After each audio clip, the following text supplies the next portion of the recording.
266, 272, 277, 287 2024-এর IPL সিজনে যেভাবে run হচ্ছে, যেভাবে টার্গেট পড়ছে, তো সেখানে ইঙ্গিত দেওয়া হচ্ছে নেক্সট ফিউচার টি-20 ক্রিকেটকে, যে নেক্সট জেনারেশনের ক্রিকেট এভাবেই শুরু হতে চলেছে।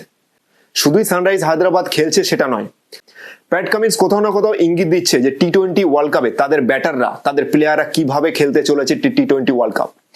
টি-20 ক্রিকেটে মনে হচ্ছে যেন এখন একটা বল ডিফেন্ড করা ইজ আ ক্রাইম। সোশ্যাল মিডিয়াতে আমরা সবাই দুবাই বন্যা চিত্র দেখেছি। দিল্লি ক্যাপিটালস আর হায়দ্রাবাদের আজকের ম্যাচে দিল্লির বোলারদের হায়দ্রাবাদের ব্যাটসম্যানরা যেভাবে 6-4 মেরেছে, সেটা দেখে মনে হচ্ছিল দিল্লি ক্যাপিটালসের জন্য একটা রেড অ্যালার্ট জারি করা উচিত ছিল। সানরাইজ হায়দ্রাবাদ এবছর শুধু খেলতেই আসেনি, তারা ডমিনেট করতে এসেছে। তাদের ব্যাটাররা চোখে আঙুল দিয়ে আদার্স টিমকে দেখিয়ে দিচ্ছে কিভাবে পাওয়ার প্লেতে ব্যাটিং করতে হয় আর বোলিং দিয়ে ডমিনেট করতে হয়। সানরাইজ হায়দ্রাবাদ যে শুধু গেম জিতছে সেটা নয়, তারা রেকর্ডের পর রেকর্ড ভাঙছে। আজকেও রেকর্ড ভাঙলো 287 নয়, আজকের রেকর্ড ভাঙলো পাওয়ার প্লে সর্বোচ্চ রানের। প্যাট কামিন্স ওয়ার্ল্ড কাপ ফাইনালের আগে যে ইঙ্গিতটা দিয়েছিল আমাদের, যে ক্রাউডকে চুপ করাবো, প্যাট কামিন্স কিন্তু সেটা আইপিএলেও প্রত্যেকটা বড় বড় টিমের এগেনস্টে সেটা করে করে দেখাচ্ছে। টি-20 ওয়ার্ল্ড কাপের জন্য যে ইঙ্গিত সে দিচ্ছে, সেখানে যেন মনে হচ্ছে অস্ট্রেলিয়া আরো বেশি ভয়ঙ্কর। আমরা ভয়ঙ্কর টিম হিসাবে টি-20 ওয়ার্ল্ড কাপে ওয়েস্ট ইন্ডিজকে ভেবে এসেছি, যে হিসাবে ওয়েস্ট ইন্ডিজের line up, batting line up, bowling line আপকে আমরা দেখেছি। কিন্তু অস্ট্রেলিয়াকেও কিন্তু হালকা ভাবে নিলে হবে না।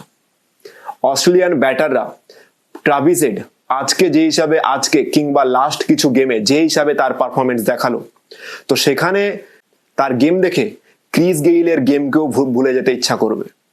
তার স্ট্রাইক রেট, তার প্রত্যেকটা বলের শট, প্যাট কামিন্সের টিম, হায়দ্রাবাদের টিম এটা বলবো না, এটাকে বলবো প্যাট কামিন্সের টিম, সে তার প্রত্যেকটা প্লেয়ারকে বলে এসছে যে পাওয়ার প্লেতে খেলবে, পাওয়ার প্লেতে একটা বল ডিফেন্ড করা যাবে না, প্রত্যেকটা বল হিট করতে হবে।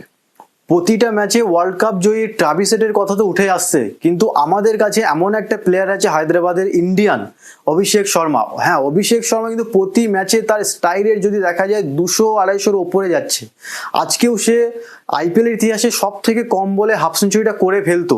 আজকে 13 বলে 46 ইনিংসটা খেললো, সেটা কিন্তু অনেকের চোখে পড়েনি। কিন্তু ট্রাভিস হেডের মধ্যে একটা বড় মানের ব্যাটসম্যানের মধ্যে হয়তো অভিষেক শর্মা কোথাও লুকিয়ে যাচ্ছে।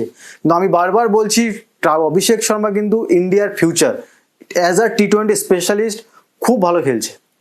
শুধুই হায়দ্রাবাদের ব্যাটিংদের শাবাশি দিলে হবে না, তাদের বোলিংদেরকেও শাবাশি দিতে হবে। যে হিসাবে 266 রানের এগেনস্টে যে কোনো টিম অ্যাটাক করবে, দিল্লি কিন্তু তাদের খুব ভালো পজিশনে চলে এসেছিল।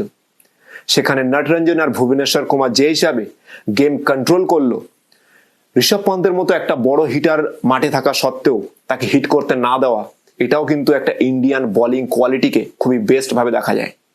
আমাদের সামনে ওয়ার্ল্ড কাপ আসতে চলেছে, এখনো বোলিং সিলেকশন হয়নি, ব্যাটিং সিলেকশন হয়নি, তো সেখানে কি নটরঞ্জনকে বোলিং হিসাবে দেখা যেতে পারে ওয়ার্ল্ড কাপে? থাকছে এই প্রশ্ন আপনাদের সামনে, যে ইন্ডিয়ান বোলিং কি হতে পারে, প্লিজ কমেন্ট করুন।